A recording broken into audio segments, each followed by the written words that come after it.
A história de dois jovens corações começou nos últimos meses do ano 2003. Liana Friedenbach e Felipe Café se aventuraram em uma jornada romântica na natureza selvagem.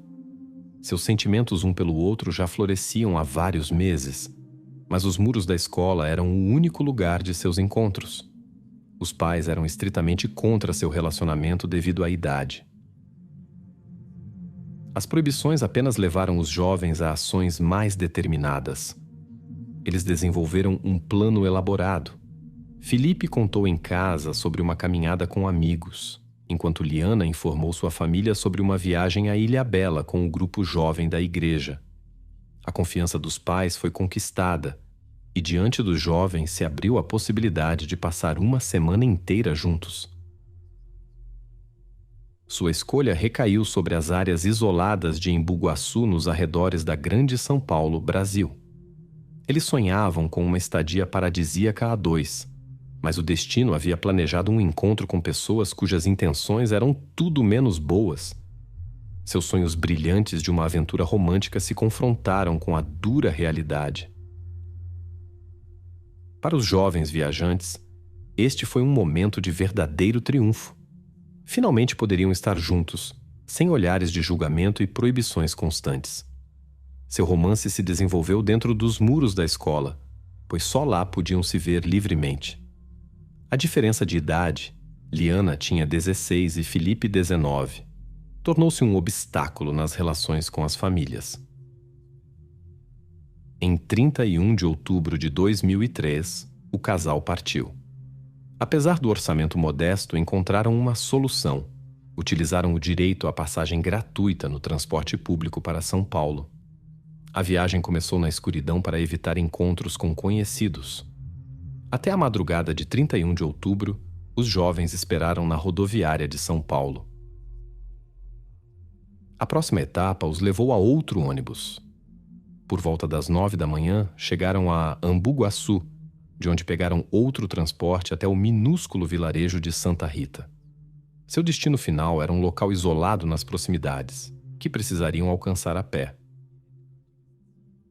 O canto abandonado da natureza parecia-lhes o lugar ideal para sua intimidade. Uma área deserta longe da civilização. Os jovens apaixonados estavam convencidos de ter encontrado seu paraíso. O jovem casal caminhou aproximadamente 4,5 km antes de encontrar o local ideal para descansar.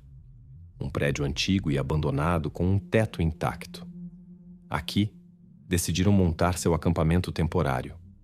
Liana e Felipe, encantados com a beleza pitoresca deste local natural, sonhavam em passar uma semana inteira ali, desfrutando da companhia um do outro e da beleza circundante. No caminho para o local escolhido, o casal atravessou um pequeno assentamento de moradores locais que levavam uma vida muito modesta na floresta. A aparência do casal inevitavelmente atraiu a atenção dos moradores. Roupas elegantes, várias bolsas caras e especialmente a notável beleza de Liana davam a impressão de moradores ricos da cidade querendo uma aventura na floresta. Ao mesmo tempo, 2 moradores locais estavam pescando nas proximidades. Paul César de Silva Marques, conhecido como Pernambuco, e Roberto Aparecida Alves Scarloso, conhecido como Champinha. Eles pertenciam a um pequeno grupo organizado por Champinha. Ao notarem os jovens montando acampamento em um local isolado, os 2 começaram a observar o casal atentamente. Em suas mentes, gradualmente se formou um plano maligno que logo se transformou em ações concretas. Depois de se certificarem de que não havia mais ninguém por perto, decidiram se aproximar do acampamento à tarde. Armados com uma ferramenta tropical, os visitantes indesejados surpreenderam o casal desprevenido. Liana e Felipe, encontrando-se em uma situação sem saída, não puderam se defender. Originalmente, os visitantes indesejados esperavam encontrar objetos de valor, suspeitando que pessoas de aparência tão abastada deviam ter dinheiro ou joias consigo.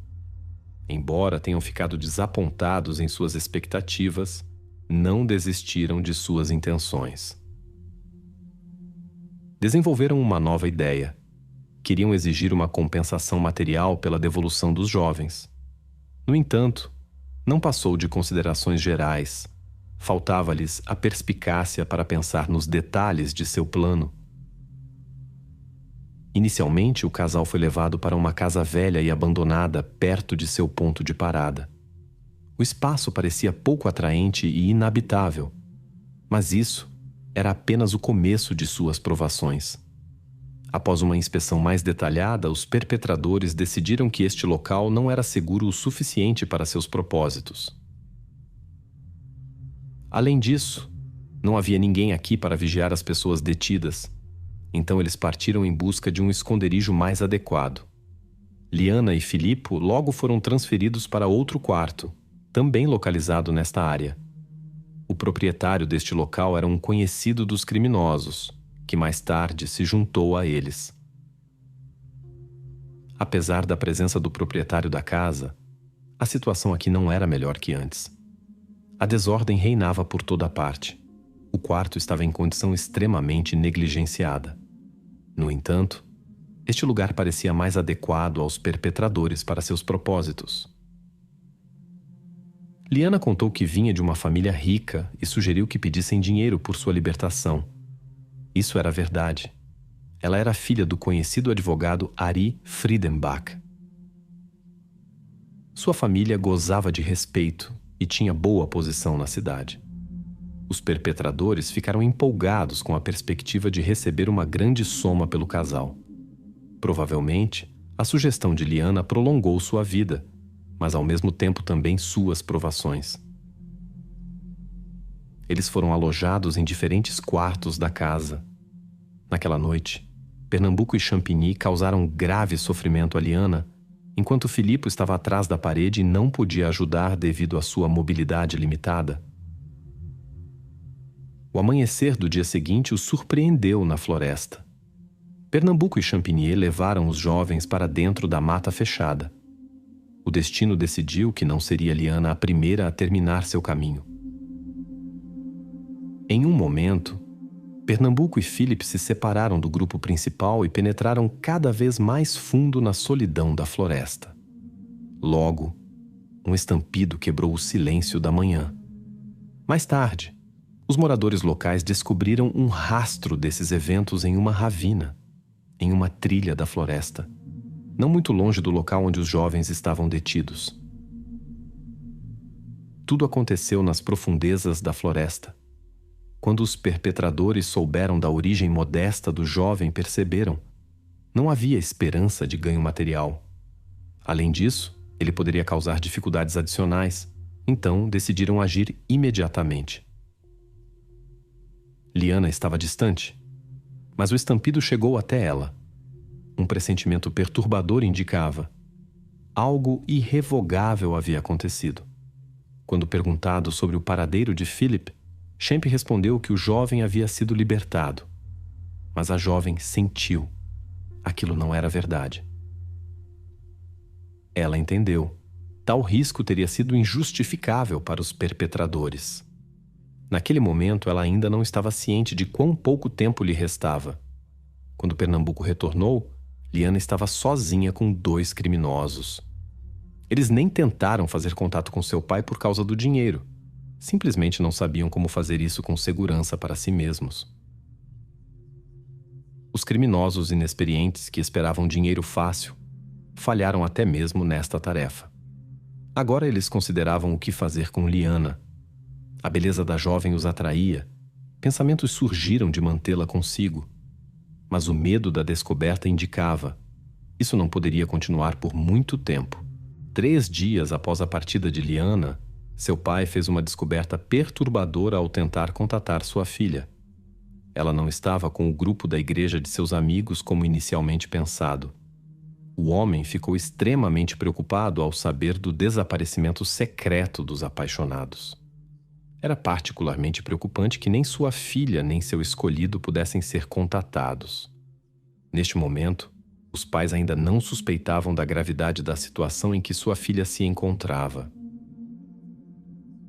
Como advogado, Ari usou seus contatos profissionais para rastrear os movimentos de sua filha. Descobriu-se que o casal tinha ido para a floresta perto de Santa Rita. O último sinal do telefone de Liana veio de lá. Uma amiga confirmou esta informação, embora não soubesse a localização exata do acampamento dos jovens. O pai, preocupado, recorreu às autoridades policiais e relatou o desaparecimento do jovem casal. O advogado usou suas conexões para acelerar a operação de busca na referida floresta. A equipe de resgate chegou rapidamente à área mencionada pelos amigos dos desaparecidos. No local, encontraram um acampamento abandonado com uma barraca danificada e objetos espalhados. A situação parecia suspeita. A barraca havia sido cortada com um objeto afiado e não danificada por causas naturais. Era óbvio que estranhos estavam envolvidos no desaparecimento. No local, foram encontrados pertences pessoais de Liana, roupas, carteira e um telefone descarregado. Neste período, Antônio Cantana Silva e seu amigo Anaialdo Pérez chegaram a um local desconhecido. Champinho apresentou a jovem presente como sua companheira e convidou seu amigo para se juntar a eles. Quando a situação tomou um rumo particularmente sério, o pai de Liana decidiu chamar a atenção da imprensa nacional para o acontecimento. Quanto mais o caso atraía a atenção pública, mais ampla se tornava a operação de busca. Graças a um empresário compassivo, profundamente tocado por esta história, foi possível organizar uma operação aérea para a distribuição de informações. De seu helicóptero particular, foram distribuídos 5.000 folhetos com fotos de Liana e Filipa sobre a região. O grupo de busca trabalhou ativamente nas comunidades locais, distribuindo informações sobre os jovens desaparecidos. Uma recompensa substancial foi oferecida por qualquer informação útil. Alguns moradores confirmaram que realmente tinham visto os jovens na floresta, mas estes depoimentos não forneceram pistas concretas. Enquanto voluntários e equipes profissionais de busca investigavam a área ao redor do acampamento descoberto dos jovens, o grupo criminoso, temendo ser descoberto, deixou apressadamente a área florestal.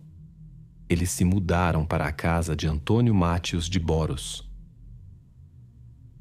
Na tentativa de manter a aparência de uma vida normal, eles foram pescar. Champinha até compartilhou seu suéter com Liana. À noite, o irmão mais velho de Champinha os visitou. Os pais estavam preocupados com a longa ausência de seu filho. Durante o encontro com seu irmão, Champinha novamente apresentou Liana como sua namorada. Ele estava obviamente orgulhoso desta invenção, enquanto a garota permanecia sentada em silêncio, sem levantar o olhar. O irmão entendeu a verdadeira situação, mas decidiu ficar em silêncio. Durante a conversa, o irmão informou sobre a grande operação de busca na região, o que preocupou seriamente o grupo. Ao perceberem a proximidade das equipes de busca, decidiram mudar urgentemente de localização. Champinha anunciou a todos que levaria a garota para a rodoviária. Na manhã do dia 5 de novembro de 2003, eles partiram em direção à estação e adentraram profundamente na floresta. No entanto, Champinha tinha intenções completamente diferentes. Ele não queria deixar testemunhas. Após o incidente, Champinha retornou apressadamente para sua casa. Depois de trocar de roupa, escondeu cuidadosamente as evidências em um poço antigo ao lado de sua casa, esperando que nunca fossem descobertas. Em 10 de novembro, 5 dias depois, uma jovem foi encontrada na floresta. Ela ainda vestia o mesmo moletom com capuz que pertencia a Champinha. A investigação revelou vestígios biológicos nele. As autoridades policiais conduziram uma investigação minuciosa e reconstruíram os movimentos de todos os envolvidos. Eles vasculharam cada cabana onde os suspeitos haviam estado, o que ajudou a identificar todos os participantes do incidente. Os investigadores conseguiram rapidamente determinar o paradeiro de todo o grupo. Após a prisão, evidências importantes foram encontradas durante a busca na casa de Champinha. O exame confirmou vestígios tanto de Champinha quanto de Liana nelas. Durante o interrogatório, o jovem falou de suas ações com uma franqueza inesperada. Segundo suas palavras, ele tinha notado Liana imediatamente e queria que ela pertencesse apenas a ele. No entanto, devido às ações ativas das autoridades policiais, a situação saiu do controle. Descobriu-se que Champinha, com 16 anos, liderava o grupo, embora fosse o mais jovem entre os envolvidos. Os outros já eram maiores de idade.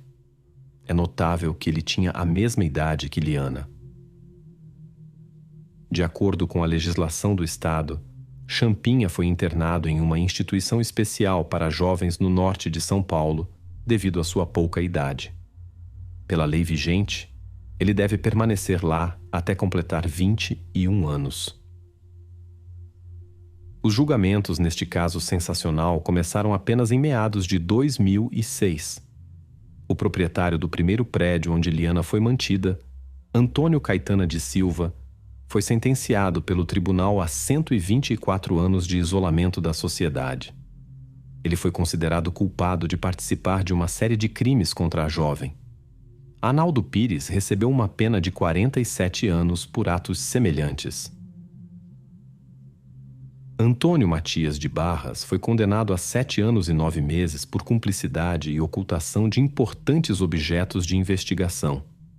O processo contra os principais envolvidos, Pernambuco e Champigny, se estendeu até o outono de 2007. A história ganhou grande atenção pública no Brasil, devido à atividade midiática do pai de Liana. A sociedade ficou chocada com as ações dos jovens criminosos contra o casal. Por decisão judicial, Pernambuco recebeu 110 anos de prisão. A situação com Champigny provou ser mais complexa. O jovem líder do grupo estava em uma instituição juvenil. Seu comportamento incomum e excitabilidade elevada levaram a várias investigações por especialistas, organizadas pela defesa. Os advogados também enfatizaram as difíceis condições de crescimento de Champigny em uma família de baixa renda. O jovem infrator foi diagnosticado com particularidades de desenvolvimento e um transtorno específico de personalidade. Cada uma dessas características pode influenciar o comportamento de uma pessoa, e sua combinação dificulta a adaptação social. Como resultado, Champigny foi transferido para uma instituição médica especializada, onde pessoas com particularidades mentais são reabilitadas. A legislação não previa medidas mais severas em seu caso. A decisão judicial desencadeou uma onda de indignação pública devido à sentença considerada muito branda. As pessoas exigiam uma sentença mais dura e um isolamento mais longo do perpetrador da sociedade. A indignação dos cidadãos tornou-se um catalisador para uma revisão do sistema legal existente.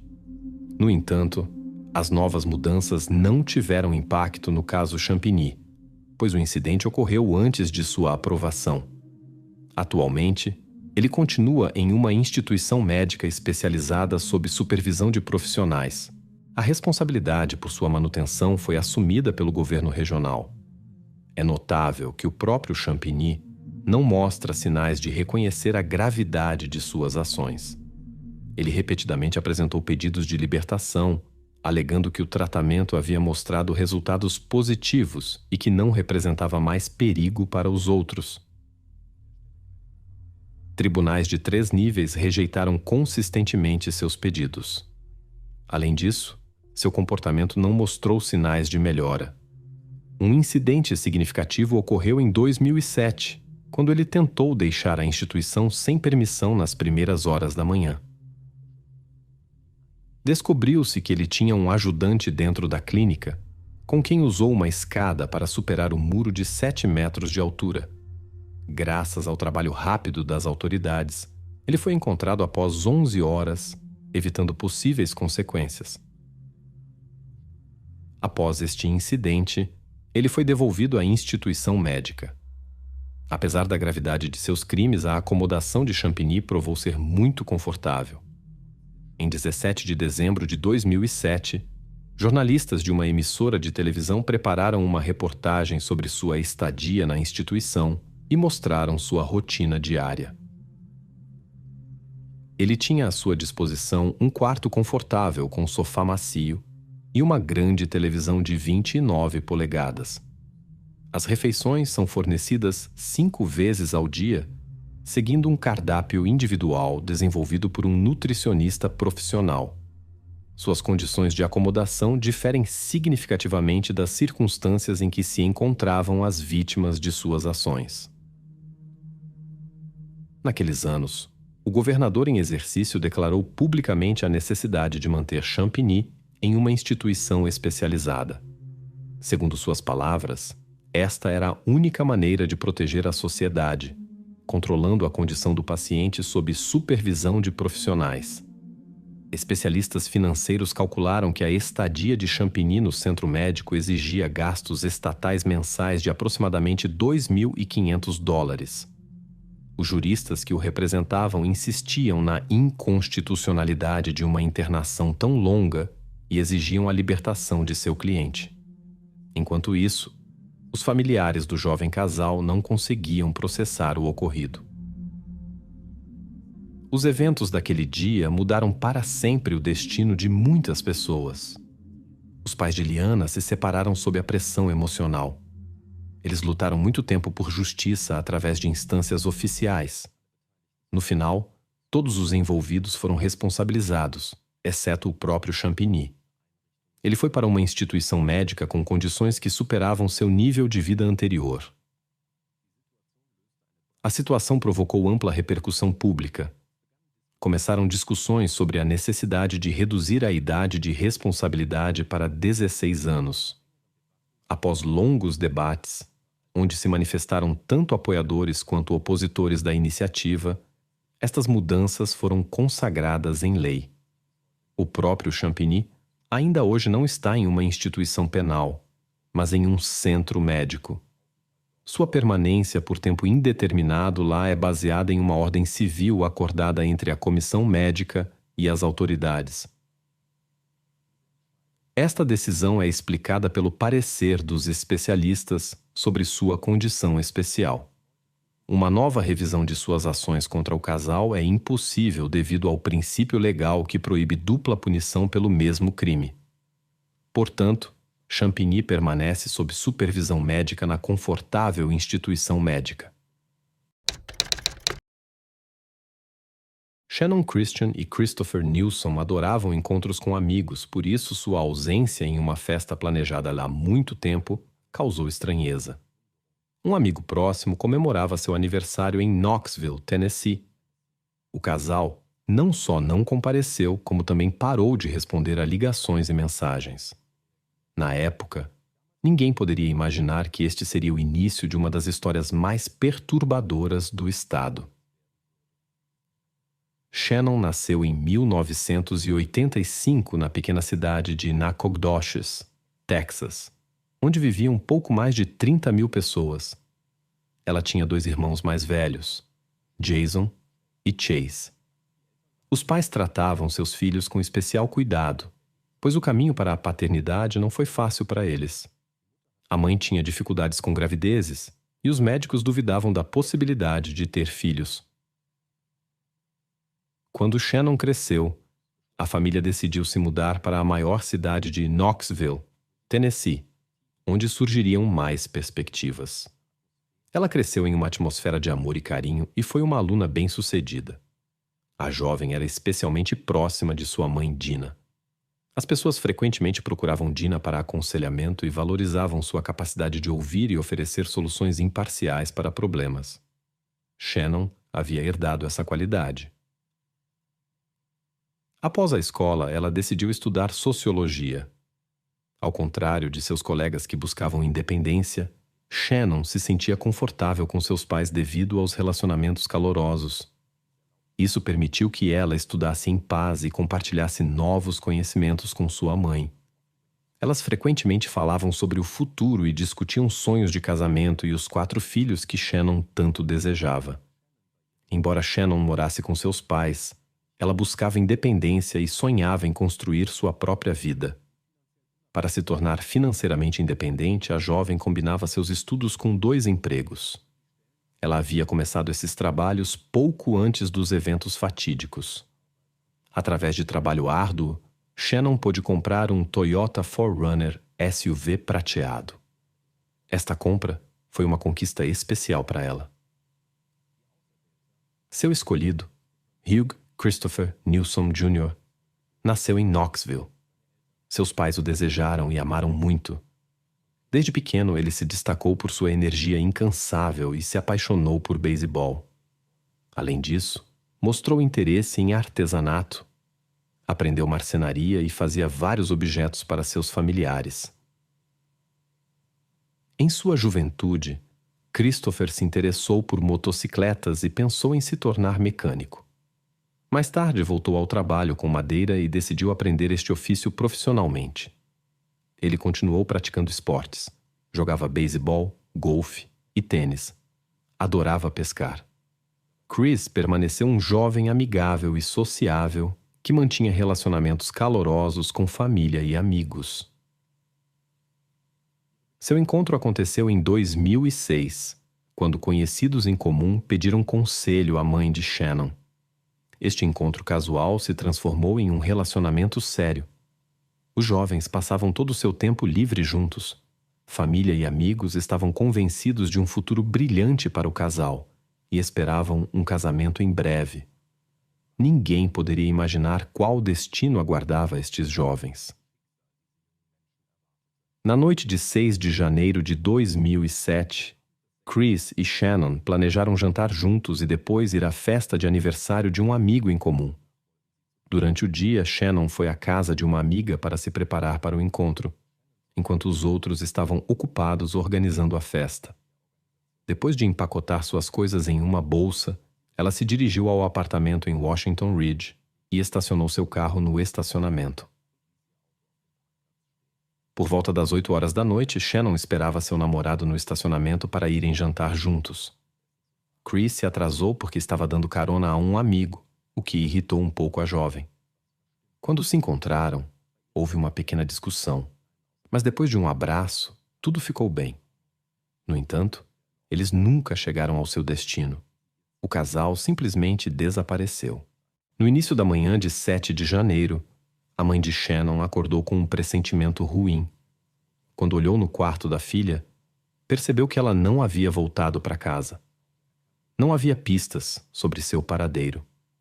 Dina tentou ligar para Shannon várias vezes, mas todas as chamadas iam para a caixa postal. A mulher notou algumas chamadas perdidas de números desconhecidos que haviam chegado na noite anterior.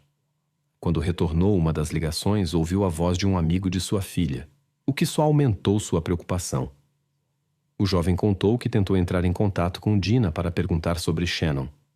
Descobriu-se que nem ela, nem seu namorado Chris apareceram na festa. Isso era incomum para um casal tão confiável. Perder um evento que haviam prometido comparecer. Ninguém conseguia contatá-los por telefone. Os conhecidos dos jovens ficaram preocupados. Então as amigas de Shannon voltaram por volta das 23 horas ao local onde se despediram dela algumas horas antes. No estacionamento, elas viram a picape de Chris, mas o carro de Shannon e os dois não estavam em lugar algum. Mais tarde, o chefe de Dina ligou. Ele informou que Shannon não havia aparecido no trabalho e estava preocupado tentando descobrir o motivo. Neste momento, a preocupação de Dina se transformou em pânico real. Ela decidiu entrar em contato com a família de Chris, mas eles também não conseguiam receber notícias de seu filho e estavam muito preocupados. Os pais decidiram agir juntos e procuraram a polícia. No entanto, na delegacia foi explicado que um relatório de pessoa desaparecida só seria aceito após 24 horas. Os policiais não levaram a situação a sério e suspeitaram que os jovens estivessem simplesmente festejando com amigos. Os pais tentaram explicar que tal comportamento era completamente atípico para seus filhos. As famílias tiveram que começar a busca de forma independente. Primeiro, examinaram o estacionamento, mas não conseguiram encontrar pistas. Ao mesmo tempo, parentes e conhecidos ligavam para todos os serviços da cidade tentando encontrar qualquer informação sobre os desaparecidos. Mas essas tentativas foram infrutíferas. Ninguém havia visto os desaparecidos. Em 7 de janeiro, depois do meio-dia, chegou um relatório perturbador de um funcionário da ferrovia. Ele descobriu algo incomum ao lado dos trilhos em um talude de pedra. Os policiais que chegaram fizeram uma triste descoberta. Devido aos efeitos do fogo, era praticamente impossível determinar algo concreto, embora provavelmente fossem os restos de uma pessoa jovem. Os familiares dos desaparecidos souberam deste incidente, mas sem uma investigação especial, a identificação era impossível. As famílias não perderam a esperança e continuaram a busca. Eles verificaram os dados de localização do celular de Shannon e descobriram que o último sinal foi captado na área da Cherry Street, perto da torre de telefonia. O local do incidente estava em uma área problemática da cidade, onde o casal não tinha motivo para ir. Não estava no caminho para a casa dos amigos, e chegar lá por acaso era difícil. Era necessário dirigir cerca de 10 quilômetros. Isso levou à suspeita. Ou os jovens foram para lá por algo ilegal, ou foram levados contra sua vontade. Na manhã de segunda-feira, 8 de janeiro, os familiares já procuravam o casal desaparecido nessa área. Ao entrevistar os moradores, encontraram o carro de Shannon em uma das ruas. Ao examinar o veículo, ficou claro. Alguém havia removido deliberadamente tudo que pudesse levar à identificação do proprietário. Todos os pertences pessoais da jovem haviam desaparecido. Os carregadores de telefone e fones de ouvido estavam faltando. O banco do motorista estava tão recuado que a pequena Shannon não poderia ter dirigido o carro. Entre os assentos encontraram um maço de cigarros, embora nem Shannon nem Chris fumassem. Havia sujeira no chão perto dos pedais. Impensável para Shannon, pois o carro era sua primeira compra importante. E ela sempre o mantinha impecavelmente limpo. Tudo indicava que estranhos, pessoas desorganizadas haviam estado no carro e algo terrível havia acontecido com o jovem casal. Possivelmente estavam sendo mantidos em algum lugar, embora nenhum pedido de resgate tivesse sido recebido. Os pais informaram imediatamente as autoridades. Neste momento, um dia havia se passado desde seu desaparecimento. E a polícia já havia começado as investigações. Eles levaram o carro e todas as evidências encontradas para análise. Os especialistas apresentaram suas primeiras conclusões sobre o achado perto da linha férrea. Os profissionais ficaram chocados com a condição da vítima. Também foram encontrados sinais de tratamento inadequado. A vítima estava sem sapatos, e as marcas nos pés indicavam uma longa caminhada. O corpo estava coberto com um cobertor, e as roupas superiores foram usadas de maneira incomum. Após os exames, os especialistas confirmaram. Era o desaparecido Christopher Nilsson. Os efeitos do fogo dificultaram significativamente o trabalho dos investigadores e destruíram a maioria das possíveis evidências. Os representantes da lei aconselharam a família de Chris a não fazer uma identificação pessoal. Eles apenas mostraram a eles um saco preto fechado, que por razões éticas não queriam abrir em sua presença. Os familiares de Shannon ainda esperavam por um desfecho positivo, mas expressaram sua insatisfação com a lentidão da polícia no início das investigações. Possivelmente, esse atraso influenciou o destino da segunda pessoa desaparecida, que ainda não havia sido encontrada. Após as informações recebidas, os policiais intensificaram a busca por Shannon. Embora os familiares já tivessem examinado o carro de Shannon, o que poderia dificultar a busca por pistas, os policiais conseguiram encontrar um detalhe importante. Um envelope com o endereço Shipman Street, 2316. Aparentemente, os perpetradores o haviam deixado acidentalmente. A casa ficava a 10 quilômetros do local do último encontro com os desaparecidos e a 2 quarteirões da rua onde o carro foi encontrado. Impressões digitais foram descobertas no envelope. A verificação no banco de dados revelou que pertenciam a Lemaricus Davidson, que havia sido recentemente libertado após 5 anos de prisão por roubo qualificado de carro. Ele imediatamente se tornou o principal suspeito no caso do incidente com Chris e o desaparecimento de Shannon. A polícia chegou à casa do suspeito na noite de 9 de janeiro. Ele alugava um apartamento antigo em uma área industrial onde havia poucas residências. Ninguém respondeu às batidas, mas os policiais tinham motivos para acreditar que os desaparecidos poderiam estar dentro. Então, invadiram o edifício. Durante a busca na casa, os policiais encontraram pertences dos desaparecidos: os fones de ouvido de Shannon, os sapatos de Chris e seu boné de beisebol. Isso confirmou que estavam na pista certa. Na cozinha havia uma grande lixeira com um lençol sujo, sob o qual estava uma bolsa volumosa. Nela, os investigadores descobriram algo que os fez levar imediatamente a triste notícia aos pais de Shannon.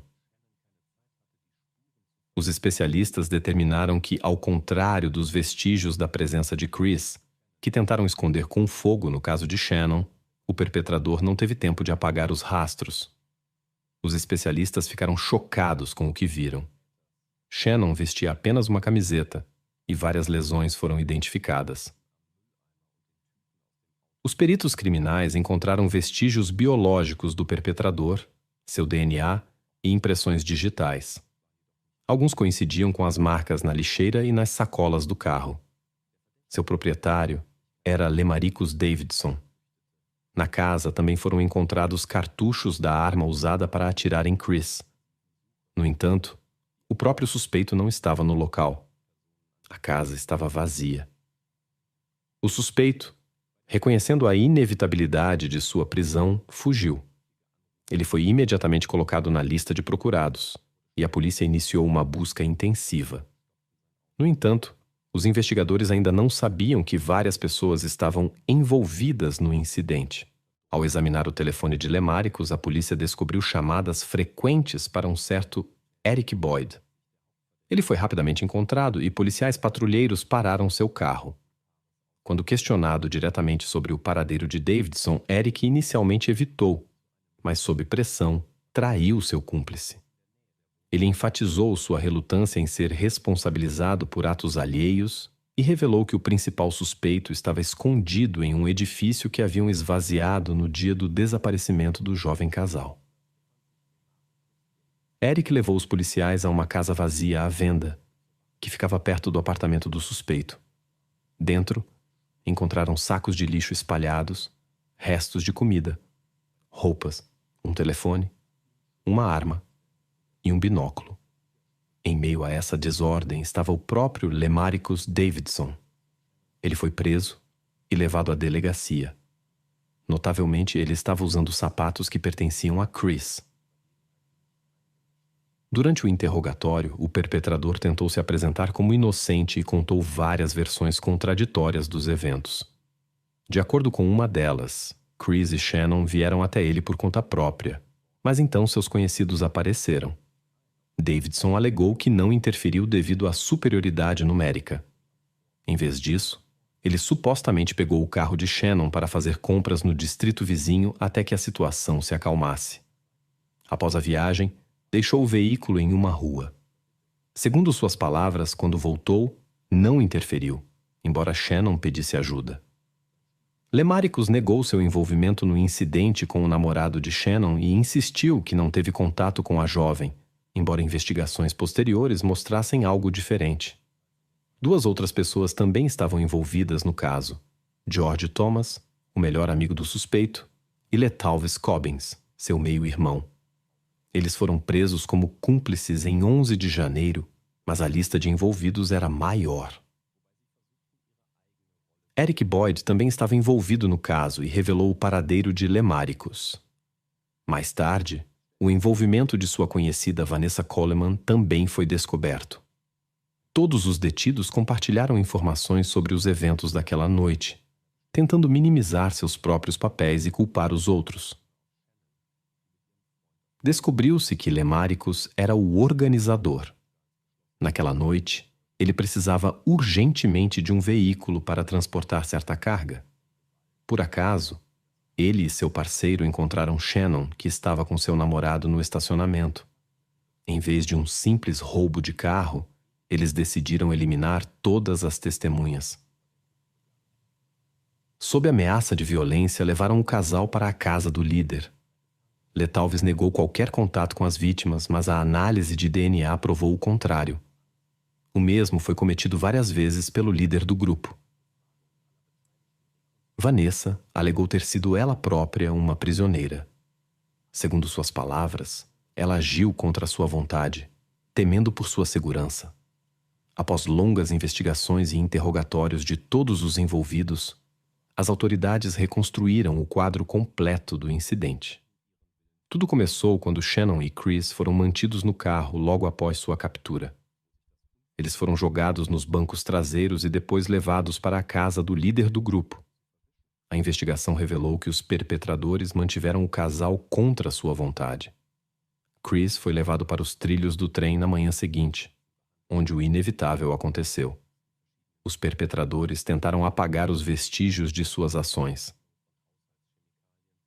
Shannon permaneceu em cativeiro por mais 2 dias. Durante esse tempo, ela foi tratada de maneira extremamente inadequada. Os perpetradores usaram vários métodos para apagar seus rastros, incluindo o uso de produtos químicos domésticos. Os especialistas não conseguiram determinar a duração exata do incidente com Shannon, mas documentaram a natureza extremamente grave das lesões infligidas. Mesmo investigadores e criminalistas experientes ficaram chocados com o que viram e notaram que isso ia além do escopo dos crimes comuns desse tipo. Os perpetradores deixaram Shannon em uma lixeira e fugiram. Depois disso, Lemaricus entregou alguns pertences de Shannon à sua conhecida Vanessa, que também estava envolvida no incidente. Todos esses objetos foram posteriormente encontrados durante a busca em seu apartamento. Os investigadores rejeitaram a versão de que Vanessa Coleman era uma participante involuntária. Ela tinha a oportunidade de contatar as autoridades policiais imediatamente após deixar a casa do líder, mas não o fez. Durante a busca em sua casa foi encontrado um diário pessoal onde ela descrevia os eventos como uma emocionante aventura de verão. O estilo de escrita e o tom emocional indicavam sua participação voluntária nos eventos. Lemaricus Davidson e George Thomas foram acusados de 16 crimes, incluindo violações particularmente graves da lei, privação de liberdade e roubo, com circunstâncias agravantes adicionais. Vanessa foi acusada de 12 crimes, incluindo cumplicidade em crimes, roubo e sequestro. Eric Boyd foi acusado de 20 crimes relacionados a delitos agravados. O quinto participante, Letalos Wiscobins, também foi acusado de 20 crimes similares. O julgamento se estendeu por quase 2 anos. Durante esse tempo, o caso foi reaberto várias vezes. O líder do grupo apresentou ao tribunal uma versão inverossímil dos eventos e alegou que o casal tinha ido até ele voluntariamente. Segundo suas palavras, a situação saiu do controle após a chegada de seus cúmplices. No entanto, essa história não encontrou apoio no tribunal. Apesar dos esforços da defesa, os advogados não conseguiram inocentar os acusados. O júri os considerou culpados na maioria das acusações. Os familiares das vítimas insistiram na pena máxima possível devido à gravidade excepcional do incidente. Lemaricus Davidson recebeu a pena máxima mais 80 anos de prisão. Eric Boyd, George Thomas e Letalos Wiscobins foram condenados à prisão perpétua sem possibilidade de liberdade condicional. Em 2010, a acusação mais grave contra Vanessa foi retirada, mas ela recebeu 53 anos pelos crimes restantes. Uma reviravolta inesperada ocorreu quando todos os condenados tentaram apelar de suas sentenças. Em janeiro de 2011, o juiz Baumgartner renunciou após admitir sua dependência de substâncias proibidas. Isso colocou todas as suas decisões em questão. A Suprema Corte do Estado confirmou as sentenças contra Davidson e Cobbins devido às evidências de DNA existentes, mas os casos restantes foram devolvidos para novo julgamento. Como resultado, a sentença de Vanessa foi reduzida para 35 anos. George Thomas recebeu a possibilidade de solicitar liberdade condicional após 51 anos devido à sua cooperação com os investigadores. Os recursos posteriores de Vanessa e Thomas foram negados. Em 2019, Eric Boyd voltou ao tribunal, onde se declarou culpado de 36 novas acusações. A maioria desses incidentes foi confirmada pelo testemunho de seu cúmplice, George Thomas. O tribunal condenou Eric a 2 prisões perpétuas sem possibilidade de liberdade condicional, com 90 anos adicionais de prisão. Em 2014, Vanessa recebeu a possibilidade de solicitar liberdade condicional após 7 anos de prisão, mas a comissão negou seu pedido. Ela recebeu a última negação em 2020, quando foi decidido que a próxima revisão de seu caso não ocorreria antes de 2030. Em 2008, o prédio onde esses eventos trágicos com Shannon e Chris ocorreram foi demolido. Agora existe um memorial em sua homenagem no local. Numa noite de outono de 1993, Polly Klaas organizou uma festa do pijama em sua casa na tranquila cidade de Petaluma, Califórnia. Ela havia convidado 2 amigas próximas, e elas passaram um tempo alegre compartilhando segredos e jogando seus jogos favoritos. Nada naquela noite aconchegante indicava qualquer perigo. A tranquilidade foi interrompida quando a mãe de Polly foi subitamente acordada por sons perturbadores vindos do quarto de sua filha. Quando correu para ver o que estava acontecendo, descobriu com horror que um estranho havia levado sua filha à força. As amigas de Polly, paralisadas de medo, só puderam observar o acontecimento de lado. Na ensolarada cidade de Fairfax, Califórnia, Polly Hannah Klaas nasceu em 3 de janeiro de 1981. Sua infância foi um pouco incomum.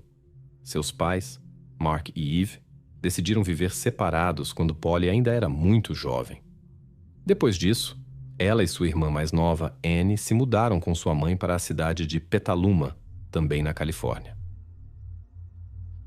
Apesar da situação de moradia separada dos pais, a atmosfera na família permaneceu calorosa e amigável. Mark logo encontrou uma nova companheira, com quem Polly desenvolveu um relacionamento maravilhoso. Ela visitava seu pai regularmente, mantinha contato com ambos os pais e não havia conflitos entre eles. A própria Polly cresceu para se tornar uma pessoa quieta e modesta. Embora tivesse poucos amigos próximos, ela florescia no palco do teatro da escola. A atuação tornou-se sua verdadeira paixão. Ela participava com entusiasmo de apresentações escolares e musicais públicos, onde se sentia como peixe na água. Polly amava especialmente festas do pijama. Tornou-se seu entretenimento favorito, às vezes convidando amigas para sua casa, às vezes dormindo na casa delas. Esses encontros se transformaram em uma tradição agradável em seu pequeno grupo. Então, quando Polly pediu à sua mãe em 1º de outubro de 1993 para convidar Gillian e Kate para dormir, Eve naturalmente concordou. A noite começou como de costume. Elas se reuniram na casa de Polly, jantaram e conversaram alegremente. Por volta das 10 horas, Eve, exausta por causa de uma forte dor de cabeça, tomou 2 comprimidos para dormir e foi descansar, depois de pedir que a acordassem se precisassem de algo. O efeito dos medicamentos colocou Eve em um sono profundo, do qual foi acordada por volta das 11 horas por vozes preocupadas. Elas relataram que um intruso havia levado Polly. Eve imediatamente ligou para a emergência e correu para ver sua filha mais nova, Annie. Felizmente, ela dormia tranquilamente em seu quarto, sem saber o que havia acontecido. Os agentes da lei que chegaram primeiro falaram com as amigas de Polly.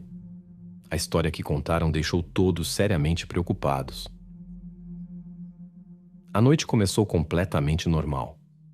As amigas se reuniram no quarto de Polly, discutindo animadamente sobre o Halloween que se aproximava e escolhendo fantasias para a festa. Por volta das 11 horas da noite, elas decidiram se preparar para dormir. Polly se ofereceu para buscar o colchão de ar que havia preparado anteriormente com sua mãe para fazer uma cama compartilhada. O momento em que Polly abriu a porta de seu quarto mudou todo o curso da noite. Na soleira estava um homem estranho com um objeto frio na mão. Como o Halloween estava próximo, inicialmente pensaram que era uma brincadeira festiva.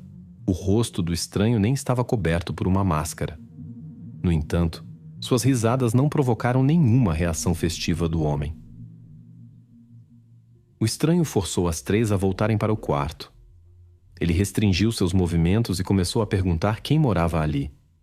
Quando descobriu que era a casa de Polly, pegou fronhas e as colocou sobre Dylan e Kate.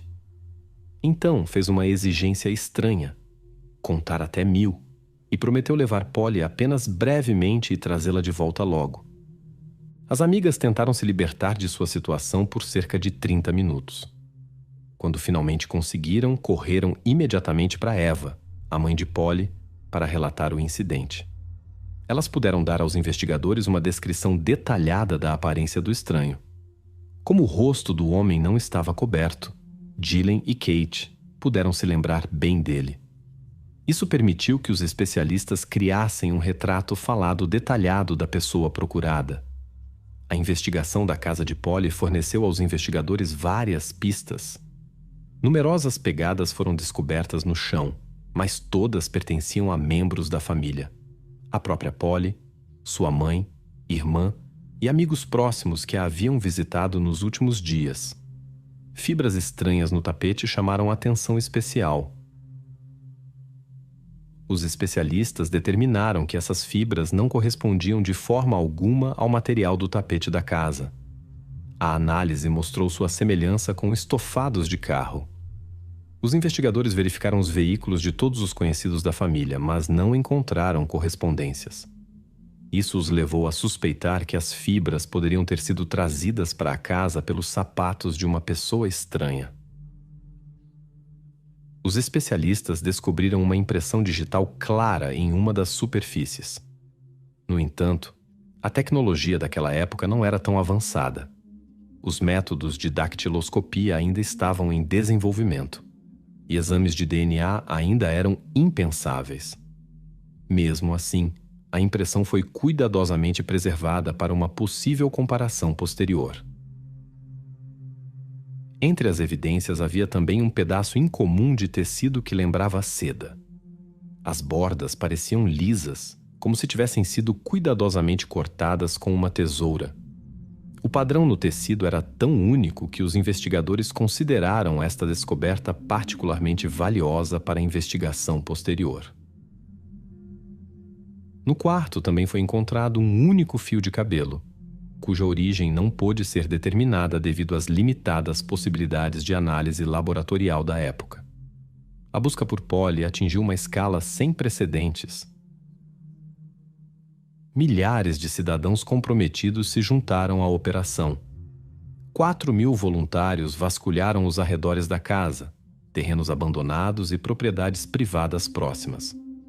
Os policiais tentaram encontrar motoristas que se parecessem com o retrato falado criado, mas esses esforços foram infrutíferos. O tempo estava contra os investigadores. As primeiras 24 horas após o desaparecimento de Polly eram cruciais. Por isso, o caso foi imediatamente transferido para agentes federais, que iniciaram a busca sem demora. Os dias passavam e a situação ficava cada vez mais tensa. Ao entrevistar os moradores, novos detalhes vieram à tona. Vários vizinhos se lembravam de um passante suspeito que havia chamado sua atenção naquela noite por seu comportamento incomum. Inicialmente, ninguém havia dado importância especial ao estranho desconhecido. Os moradores do bairro não imaginavam que deveriam tê-lo reportado aos serviços de emergência. Mais tarde, quando os investigadores mostraram um retrato falado criado a partir das descrições das amigas de Polly, os vizinhos confirmaram unanimemente. era exatamente aquele homem. A investigação se estendeu também à escola que Polly frequentava. Os investigadores conduziram entrevistas minuciosas com cada professor e funcionário da instituição de ensino. Eles estavam interessados em qualquer possível conexão com a pessoa suspeita e todas as pistas sobre o paradeiro de Polly. No entanto, todos os funcionários puderam comprovar seu paradeiro no momento do incidente, e ninguém se assemelhava à pessoa no retrato falado. Os investigadores até realizaram uma análise das fibras encontradas na casa de Polly e as compararam com os materiais dos veículos de todo o pessoal da escola. Porém, essa verificação também não trouxe resultados. A cada dia crescia a preocupação, não apenas na família, mas também entre as autoridades e toda a comunidade local. Os moradores da cidade estavam preocupados que o misterioso desconhecido pudesse representar um perigo para outras crianças. Isso colocou pressão adicional sobre a investigação. Uma recompensa de $200 mil foi oferecida por informações confiáveis sobre o paradeiro de Polly. A famosa atriz Winona Ryder pessoalmente disponibilizou essa quantia e organizou uma coletiva de imprensa com um apelo para trazer Polly de volta. A busca por Polly foi pioneira para sua época. O início dos anos 90 era um tempo especial. A internet ainda estava em sua infância, e nem as autoridades policiais nem as federais a utilizavam como ferramenta para operações de busca. 3 cidadãos dedicados da Califórnia tomaram a iniciativa. Eles foram os primeiros a ousar usar as possibilidades do espaço digital. Eles carregaram na rede uma foto de Polly e um retrato falado da pessoa procurada, criado por especialistas, além de informações sobre uma recompensa por dicas úteis. Apesar da ausência das plataformas sociais que conhecemos hoje, havia outras formas de comunicação online. Graças a isso, cerca de 25 milhões de americanos viram a imagem de Polly. Os especialistas do FBI esperavam que um alcance tão amplo seria a chave para a solução. A realidade, no entanto, era diferente. Embora que a história de Polly atraísse cada vez mais atenção, os usuários da internet não conseguiam fornecer informações significativas. Isso, no entanto, levou a um efeito inesperado: o surgimento de numerosos voluntários. Foram estabelecidos call centers especiais que recebiam centenas de ligações todos os dias. Familiares de outras pessoas desaparecidas procuraram a família de Polly. Eles não queriam apenas ajudar na busca, mas também esperavam adotar essa experiência inovadora para procurar seus próprios entes queridos. Semanas se passaram, mas as investigações sobre o desaparecimento de Polly não avançavam. Os investigadores se encontravam em uma situação difícil. Nenhuma evidência substancial pôde ser encontrada. Não havia rastros nem pistas que pudessem levar a pessoa relacionada ao seu desaparecimento. Mesmo métodos forenses modernos não trouxeram resultados. Nenhuma das amostras era adequada para a análise. Uma reviravolta inesperada ocorreu quando Mark, o pai de Polly, recebeu uma ligação. Ele ouviu uma voz surpreendentemente semelhante à de sua filha. A pessoa que ligou se identificou como Polly disse que estava em um hotel e explicou que tinha aproveitado um momento em que estava sozinha para contatar seu pai. Ela se apresentou como Polly e encerrou a conversa abruptamente. Mark imediatamente informou as autoridades policiais. Naquela época, os especialistas do FBI ainda não tinham equipamentos modernos para rastrear chamadas já terminadas. Eles só podiam esperar e torcer para que houvesse outro contato que pudesse ser rastreado. Sua espera não foi longa. Após algumas horas veio a segunda ligação. A mesma voz tentou novamente se comunicar com Mark. Desta vez, os técnicos conseguiram determinar a fonte da chamada. No entanto, o resultado confundiu a todos. O sinal não vinha de um hotel, como a pessoa que ligou havia alegado, mas de uma área residencial comum. Quando os oficiais chegaram ao endereço indicado, a situação logo se esclareceu. As ligações vieram de uma estudante local que tinha a mesma idade que Polly. Isso explicava a semelhança das vozes. Descobriu-se que tudo fazia parte de uma brincadeira inadequada, provocada por amigos. Considerando a pouca idade e o arrependimento, decidiu-se resolver a situação apenas com uma conversa séria. Os pais foram alertados sobre a necessidade de observar mais atentamente o comportamento de sua filha, e a própria estudante foi advertida sobre a inadmissibilidade de tais ações. No final de novembro de 1993, cerca de 8 semanas após Polly ter perdido contato, as autoridades policiais receberam uma importante ligação da proprietária de uma grande propriedade. Em seu terreno de vários hectares, a mulher notou 3 objetos incomuns. Os investigadores que chegaram à cena, junto com especialistas do FBI, encontraram evidências significativas. Um pedaço de tecido de seda que correspondia exatamente ao material do quarto de Polly, meias calça de dança. Eva confirmou seu desaparecimento naquela noite. E um pedaço de fita adesiva. Essa informação levou os investigadores a examinar a área mais detalhadamente. Detalhes interessantes vieram à tona. A proprietária do terreno havia contatado a polícia com um relato muito estranho justamente no dia do desaparecimento de Polly. Sua propriedade frequentemente atraía visitantes indesejados. O vasto terreno arborizado com uma única casa pequena no centro não estava completamente cercado. Apesar das placas de propriedade privada, a ausência de uma cerca fazia com que as pessoas frequentemente acabassem lá por acidente, sem perceber que estavam invadindo uma propriedade. Entre os muitos visitantes indesejados, um caso em particular ficou marcado na memória da proprietária. Na mesma noite em que Polly desapareceu, um desconhecido invadiu a propriedade com um carro. Seu carro ficou atolado no solo encharcado. A primeira a notar o estranho visitante foi a babá, que cuidava do filho da proprietária. Ela admitiu que não teve coragem de abordar o estranho. Sua presença a deixou muito preocupada. A proprietária também se manteve distante.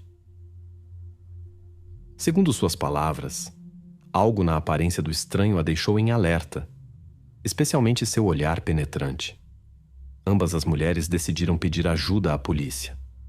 Quando as forças policiais chegaram ao local, encontraram um homem e perguntaram sobre o motivo de sua presença. Ele explicou que havia entrado acidentalmente em propriedade privada e estava disposto a sair imediatamente, mas pediu ajuda. Seu veículo estava atolado na lama. Os oficiais notaram o comportamento estranho do desconhecido. Ele estava visivelmente nervoso, suando muito, e seu estado sugeria o uso de substâncias proibidas. No entanto, não era possível fazer um teste no local, e não havia motivos para a prisão, já que o homem estava se comportando pacificamente.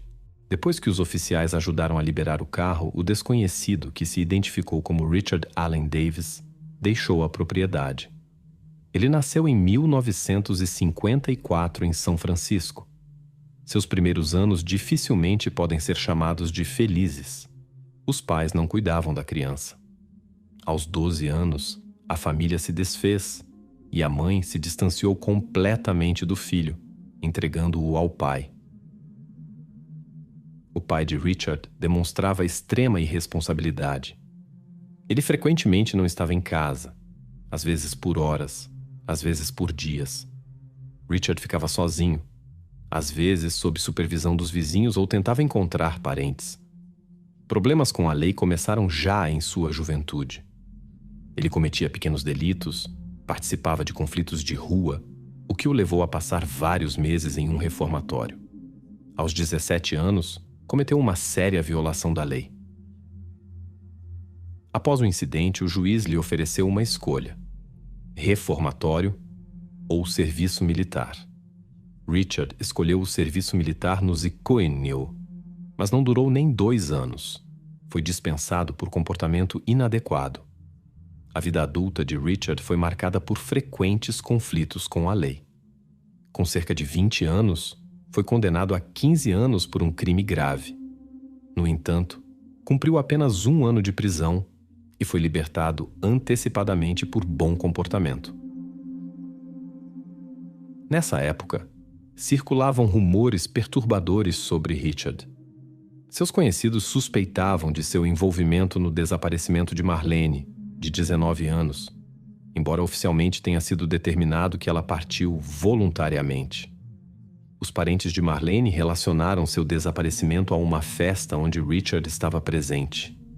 No entanto, essas suspeitas permaneceram apenas suposições sem provas. Durante o desaparecimento de Polly, Richard estava sob supervisão após sua libertação.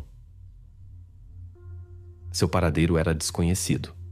Ele não tinha endereço fixo. Os investigadores enviaram uma notificação interna apenas para os oficiais e pediram maior vigilância. Decidiu-se não passar a informação para a imprensa, temendo que Richard pudesse deixar a Califórnia ou o país. O ponto de virada no caso ocorreu em 13 de novembro de 1993. Um policial patrulheiro parou um veículo na rua que era conduzido por um motorista bêbado. Após uma verificação com um dispositivo especial que indicou excesso do limite permitido, o policial estudou atentamente os documentos do homem. Nesse momento, ele percebeu. Diante dele estava exatamente o homem procurado em conexão com o desaparecimento de Polly Klaas. Agindo com cautela, o oficial apenas informou ao detido que ele havia violado sua condicional por dirigir sob influência de álcool.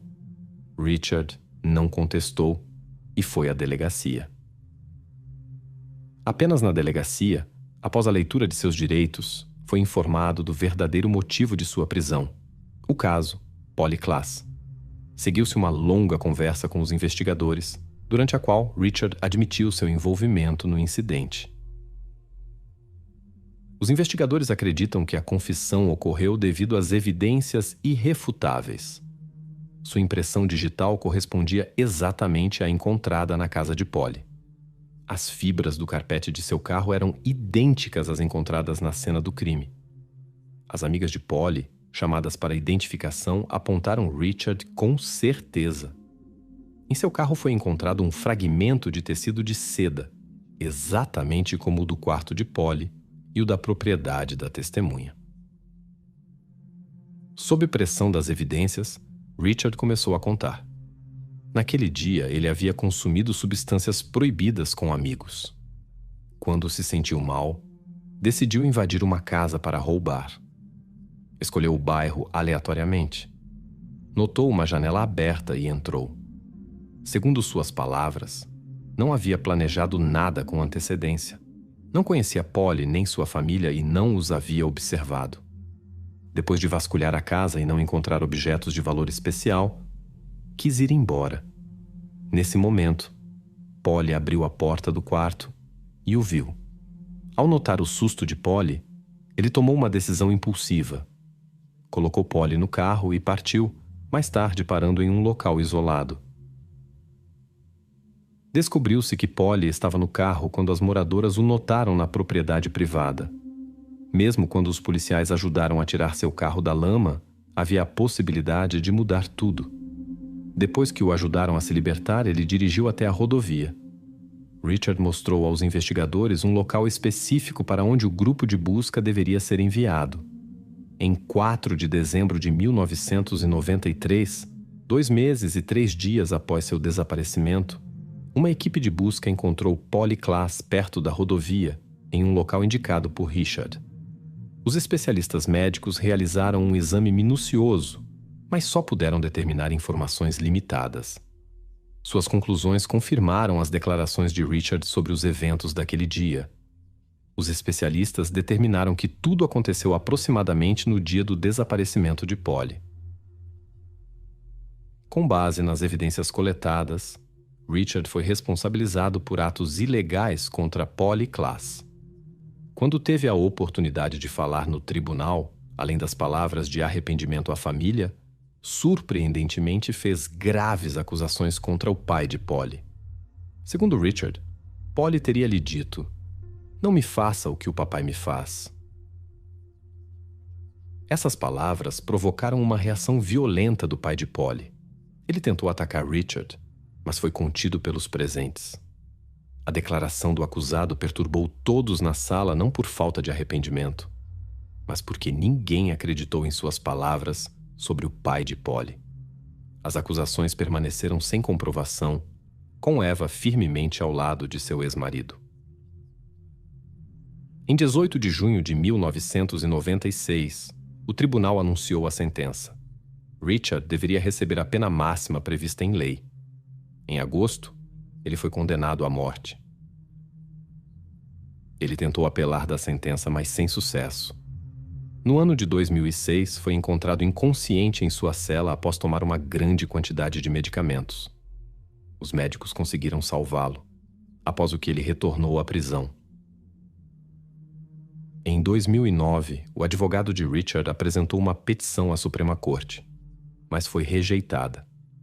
O tribunal confirmou a sentença sem alterações. O advogado anunciou que continuaria apelando. Devido aos constantes processos de apelação, Richard ainda permanece em uma ala especial para criminosos particularmente perigosos. Espera-se que a sentença seja executada após a conclusão de todos os processos de apelação. A 30 quilômetros da cidade francesa de Bayonne, encontra-se a pitoresca aldeia de La Bastide-Clarence, com menos de 1.000 habitantes. Este lugar está entre as mais belas aldeias da França. Aqui se estabeleceu a família de agricultores Roussel, Eva, Pascal e seus filhos, o mais velho Ian e o mais novo Kevin. Eles administraram com sucesso a vida rural até 20 de fevereiro de 2016. Neste dia, o mais novo dos irmãos chamou os serviços de emergência devido a um incidente na casa. Os principais envolvidos no caso começaram a culpar uns aos outros, o que dificultou significativamente o trabalho dos investigadores. Por volta do meio-dia, policiais e paramédicos chegaram a La Bastide-Clarence. Um dos irmãos tentou ajudar os pais, mas sem sucesso. O helicóptero de resgate que chegou também não pôde mais ajudar. Durante a inspeção da casa, os investigadores notaram uma mesa festivamente posta. Descobriu-se que a família havia se reunido para celebrar o aniversário de Ian. A polícia levou os irmãos e outros convidados à delegacia para esclarecer as circunstâncias do incidente. Eva Roussel tinha 55 anos. Esta mulher amável cuidava da casa e administrava a fazenda familiar. Ela gerenciava as finanças, resolvia questões organizacionais, frequentemente trabalhava até tarde e investia muita energia no negócio familiar. Pascal, de 54 anos, estava à frente da família e realizava o trabalho principal. Além disso, ele trabalhava como inspetor de seguros e garantia uma renda estável para a família. Ele conheceu sua futura esposa durante seus anos de estudante. Pascal veio da Polônia para estudar economia e Eva estudava direito internacional. Após se conhecerem, permaneceram juntos e se casaram depois de se formarem na universidade. Na pitoresca aldeia de La Bastide-Clarence, estabeleceu-se a família Roussel. O casal teve 2 filhos, o mais velho Jean e o mais novo Kevin. Quando o incidente aconteceu, os policiais encontraram Jean paralisado no pátio. Ele estava sentado imóvel em uma cadeira, mas fisicamente ileso. Ele foi levado ao hospital para exames. Kevin já havia formado sua própria família naquela época. Ele vivia com sua esposa Sofia nas proximidades, em Asparan, apenas a 10 minutos de carro da casa dos pais. O casal tinha uma filha chamada Alice. Sofia também estava presente durante o incidente e foi levada à delegacia junto com sua filha para interrogatório. A perturbada Alice foi então buscada por sua bisavó. Segundo Kevin, surgiu um sério conflito entre os pais devido a suspeitas de infidelidade. Ele contou que estava com eles durante parte da noite e notou a crescente tensão. Quando o pai recebeu certas informações sobre sua esposa, ele deixou a sala de estar, voltou com um revólver de seu escritório e usou a arma diretamente durante o jantar familiar. Kevin afirmou ter tentado deter seu pai, preocupado com mais ações impensadas. Durante a luta pelo revólver, mais tiros foram disparados. O jovem insistiu que não tinha más intenções. Tudo aconteceu acidentalmente na tentativa de desarmar o pai. Em pânico, ele deixou a cena do crime junto com sua esposa e filha, após o que eles procuraram a polícia. Esta versão levantou dúvidas entre os investigadores. Eles conheciam bem a família de Pascal e Eva Roxel, que por 30 anos foram considerados um modelo de relações familiares, onde reinavam o amor e o respeito mútuo. Os conhecidos não podiam acreditar que Eva tinha um relacionamento secreto. Amigos da família disseram que nunca notaram nem mesmo os menores desentendimentos entre os cônjuges. Uma separação estava fora de questão. Eles pareciam ser um casal muito feliz. Ainda mais difícil era imaginar que Pascal pudesse prejudicar sua esposa. O ocorrido foi um choque para todos, especialmente após o relato de Kevin. Os investigadores rapidamente descobriram inconsistências nas declarações do filho. Os especialistas conduziram uma investigação minuciosa. Eva tinha uma lesão séria na área do peito, que afetou um vaso sanguíneo importante. Estes dados coincidiam com a versão de Kevin. No entanto, o exame de Pascal levantou dúvidas sobre a casualidade do incidente. Foram encontrados 3 tiros precisos, no pescoço, nas costas e no rosto. Isso indicava ações deliberadas de diferentes posições onde a arma obviamente não estava em suas mãos. Após esclarecer estes detalhes, os policiais colocaram os 2 irmãos sob observação e falaram novamente com a esposa de Kevin, Sofia. Estes 3 estavam presentes durante o incidente e presumivelmente um deles estava envolvido no acontecimento. Neste momento, Kevin mudou sua história e apontou para Jen. Ele explicou que inicialmente escondeu a verdade por choque e preocupação com sua segurança. Segundo suas palavras, seu irmão se caracterizava por comportamento descontrolado e frequentes explosões de agressão. Kevin relatou que Jen há muito tempo mostrava desrespeito aos pais, especialmente à mãe, e se permitia grosserias e até mesmo violência. No entanto, ninguém suspeitava que a situação terminaria assim. A esposa de Kevin confirmou a história de seu marido. Segundo ela, Jen se comportou de maneira estranha no dia da reunião familiar. Logo começou a mostrar agressão contra os presentes e então apareceu com uma arma. O jovem gritou ameaças contra todos os reunidos. Houve uma briga durante a qual os pais dos irmãos ficaram em estado crítico. Kevin conseguiu tirar o revólver de seu irmão. Enquanto isso, na sala ao lado, Jen descreveu uma versão completamente diferente dos eventos. Suas roupas estavam sujas, o que ele explicou como tentativas de ajudar os pais. Durante a conversa com a polícia, ele teve claras dificuldades. Jen estava em um estado lento, embora o exame médico não mostrasse anormalidades. Ele falava pouco e de forma desconexa. Negava seu envolvimento no incidente e se descrevia como vítima. Foi notável que o irmão mais velho manteve uma calma surpreendente ao relatar os eventos da noite. Segundo sua versão, Kevin tinha a arma. Ele foi quem causou o incidente e agora tenta transferir a responsabilidade para seu irmão. O caso ficava cada vez mais confuso. Os irmãos se acusavam mutuamente e era difícil determinar quem estava dizendo a verdade. Não havia provas diretas da culpa de nenhum dos dois. Preocupado com a segurança dos moradores da cidade e dos parentes sobreviventes, o tribunal ordenou que Jan Huxell fosse mantido sob custódia até que todas as circunstâncias fossem esclarecidas. Jan foi levado para a prisão de Mont-de-Marsan, que ficava a 100 quilômetros do local do crime.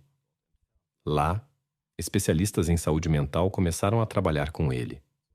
A investigação mostrou que o irmão mais velho tinha características de desenvolvimento que ninguém havia notado antes.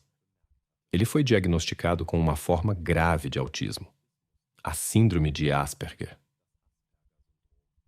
Na realidade, o jovem possuía uma inteligência extraordinária aprendeu a ler cedo e teve excelente desempenho na escola especial.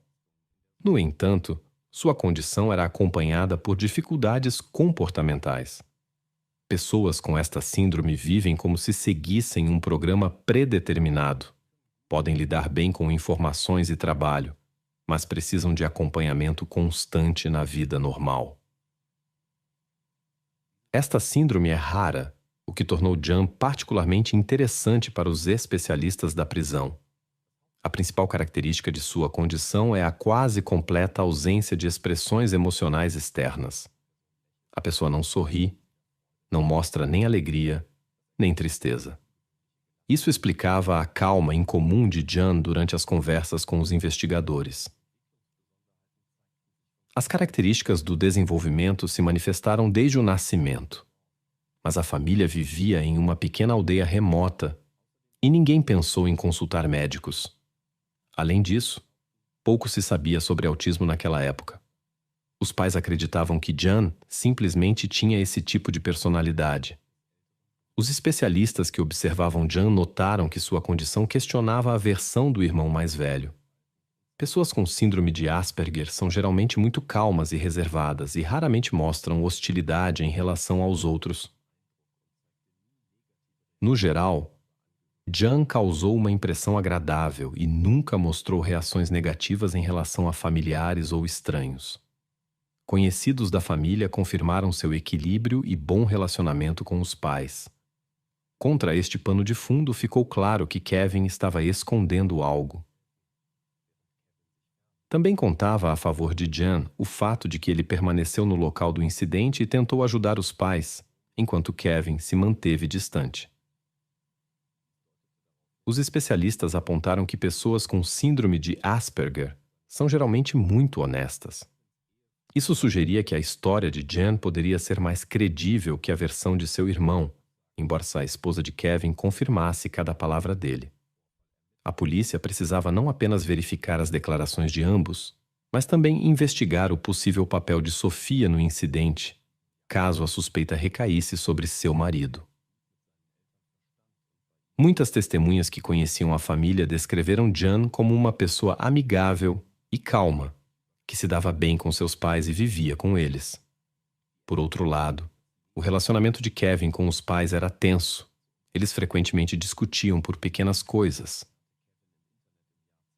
Os investigadores começaram a examinar mais de perto a vida de Kevin e sua esposa Sofia.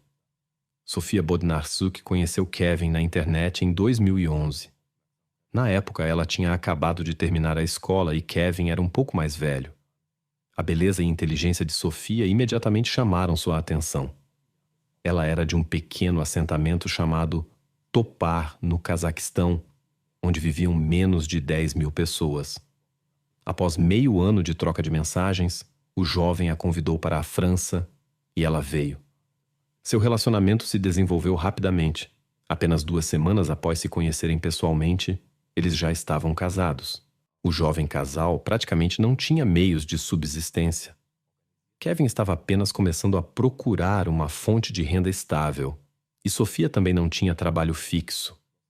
Os pais de Kevin o sustentavam completamente. Até mesmo organizaram o casamento com seu próprio dinheiro. Pouco antes dos tristes eventos, os pais decidiram incentivar o filho a se tornar independente, já que, diferentemente de seu irmão Jan, ele era completamente saudável e podia trabalhar. Sofia também poderia ter encontrado um emprego, mas ambos nem tentaram procurar trabalho. Por isso, o pai da família decidiu cortar seu apoio financeiro. Pascal sustentava uma grande família. Sua esposa, 2 filhos, a nora e sua pequena filha. Ele encontrou um apartamento alugado para o jovem casal em Asparan, pagava o aluguel, alimentação e outras despesas. Kevin e Sofia receberam muito negativamente a decisão dos pais. Começaram a ameaçar Eva e Pascal, dizendo que se mudariam para o Cazaquistão, a 7.000 quilômetros de distância, e não permitiriam que eles vissem sua amada neta. Quando isso não funcionou, a situação ficou ainda mais tensa. O comportamento de Kevin preocupava tanto os pais que eles compartilharam seus medos com amigos da família. As suspeitas contra o casal Kevin e Sophia aumentavam, mas provas concretas eram necessárias para medidas oficiais. Um mês após o incidente, os investigadores convidaram Sophia para outra conversa. A jovem compartilhou informações sobre a difícil situação financeira de sua família. Kevin não conseguia encontrar trabalho e seu pai havia cortado o apoio financeiro. Além disso, frequentemente se mencionava que toda a herança iria para Jan. Sophia observou que, apesar da situação tensa, eles mantinham uma relação calorosa com Eva, que continuava a apoiá-los, embora o chefe da família permanecesse frio com eles. O avanço veio durante a busca na residência do casal. No bolso das roupas de Kevin, foi encontrada uma folha amassada com um plano detalhado, escrito com caneta preta. O documento revelou as intenções do irmão mais novo em relação a toda a família, incluindo o irmão mais velho. Isso se tornou a prova decisiva para a prisão de Kevin. Os investigadores suspeitavam que Jan simplesmente teve sorte de escapar do destino de seus pais. O plano de Kevin era obviamente eliminar todos os pretendentes à fortuna familiar. Sophia ajudou involuntariamente a resolver o caso. Antes de seu interrogatório, os investigadores não sabiam nada sobre a situação da herança, estimada em cerca de 2 milhões de euros. As anotações encontradas também mostravam que o criminoso pretendia encobrir seus rastros com um incêndio na casa. Felizmente, o plano do criminoso não foi concluído. Algo impediu sua execução. Durante as investigações, descobriu-se que a esposa do suspeito poderia estar envolvida no incidente. Em 1º de abril de 2016, ela foi detida como possível cúmplice. A jovem mãe negou categoricamente seu envolvimento. A avó de Kevin e Jan, a mãe de Pascal de 84 anos, estava chocada com até onde as disputas familiares tinham chegado. Ela queria descobrir a verdade sobre o ocorrido. Neste momento, Jan, que havia sido falsamente suspeito, já tinha sido libertado. Devido à detenção, ele nem pôde se despedir de seus pais. Jan esperava uma decisão justa em relação a seu irmão e ficou morando com a avó. Após várias conversas com policiais e especialistas, foi possível reconstruir os eventos daquele dia de fevereiro. As declarações de Jan foram decisivas. No dia anterior, Kevin havia combinado de se encontrar com os pais em 20 de fevereiro de 2016, no aniversário de Jan. Kevin sugeriu que a família se reunisse para discutir as diferenças acumuladas. Os pais concordaram com o encontro de reconciliação. Jan estava de bom humor desde a manhã. Ele recebeu presentes de seus pais e esperava ansiosamente que seu irmão chegasse com sua esposa para se sentarem juntos à mesa festiva. Logo, Kevin apareceu na casa com sua esposa e filha. Kevin apareceu na casa com uma nova bolsa grande, cujo conteúdo era preocupante. No entanto, ninguém prestou especial atenção a ela. O chefe da família Pascal se atrasou em seu retorno de uma viagem de negócios a outra cidade. Ele foi o último a entrar na casa pela porta da cozinha, onde encontrou Kevin. Eles tiveram uma breve conversa. No momento em que Pascal estava distraído, o filho tirou um revólver da bolsa e disparou inesperadamente 2 tiros por trás. Pascal, no entanto, provou ser mais forte do que Kevin havia imaginado. Ele conseguiu se virar e tentou desarmar o agressor, mas devido aos ferimentos sofridos, suas forças rapidamente se esgotaram. Ele tentou alcançar o armário de armas no escritório, mas não conseguiu e caiu. Kevin deu o tiro fatal. Neste momento, Sophia com sua filha, Jan e Eva, estavam na sala de estar. Tudo aconteceu tão rápido que eles não puderam reagir ao barulho. Quando entenderam o que estava acontecendo, Jan e Eva correram para a cozinha. Quando viram a situação, encontraram Kevin apontando a arma para eles. Jan notou o flash, e neste momento sua mãe foi atingida no peito. Presumindo que seria o próximo, o jovem se lançou contra seu irmão mais novo. Durante a luta, outro tiro foi disparado, mas errou o alvo. Por coincidência, esta era a última bala. Kevin havia carregado o revólver com apenas 5 balas. Isso o surpreendeu, especialmente quando Jan ganhou vantagem na luta. Kevin só tinha a opção de fugir. Sofia, em vez de ajudar Eva ferida, começou a procurar algo em seus bolsos, provavelmente objetos de valor para a fuga iminente. Mas a busca foi infrutífera. Kevin fugiu apressadamente da casa com sua esposa e filha, escapando do irmão furioso. Eles fugiram de carro, mas não foram longe. Seu plano havia falhado. O irmão havia sobrevivido. Eles não conseguiram dominá-lo, não conseguiram dinheiro. Enquanto isso, Jan tentava ajudar seus pais. Na pressa, o casal deixou muitas pistas. Eles não conseguiram usar os líquidos preparados para eliminar as evidências. Finalmente, decidiram mudar seu plano. Em vez de fugir, decidiram acusar o irmão autista Jan, presumindo que ele não poderia se defender, e eles mesmos procuraram a polícia. Eles acreditavam que sua versão seria convincente para a investigação. Mas seu plano falhou, e as autoridades policiais conseguiram descobrir a verdade. Os investigadores ficaram particularmente chocados que Kevin e Sofia agiram na presença de sua pequena filha. Isso levantou sérias questões sobre seu estado mental. Portanto, o casal foi enviado para exame com especialistas, que eles passaram com sucesso. O médico os declarou aptos para julgamento. Inicialmente, o casal negou qualquer envolvimento no incidente, mas depois Kevin mudou sua posição. Ele expressou arrependimento pelo ocorrido e admitiu que sentia falta de seus pais. Em 10 de dezembro de 2018, quase 3 anos após a tragédia familiar na casa Hucktel, os responsáveis apareceram no tribunal. Pela primeira vez, os irmãos se encontraram desde aquele dia fatídico. Havia grande tensão no tribunal. Foi especialmente difícil para a avó de Jan, Jazette, que não conseguia lidar com a perda prematura de seu filho. Apesar de anos de engano, Kevin admitiu sua culpa no início do julgamento. Ele também admitiu que havia mentido aos investigadores sobre quase tudo anteriormente. Segundo Kevin, sua esposa sabia dos planos com antecedência. Além disso, ele alegou que ela o pressionou por causa da herança e a chamou de cúmplice. Sofia continuou negando tudo e insistiu em sua inocência. As acusações de Kevin surpreenderam a jovem mulher e foram, como ela disse, uma profunda decepção.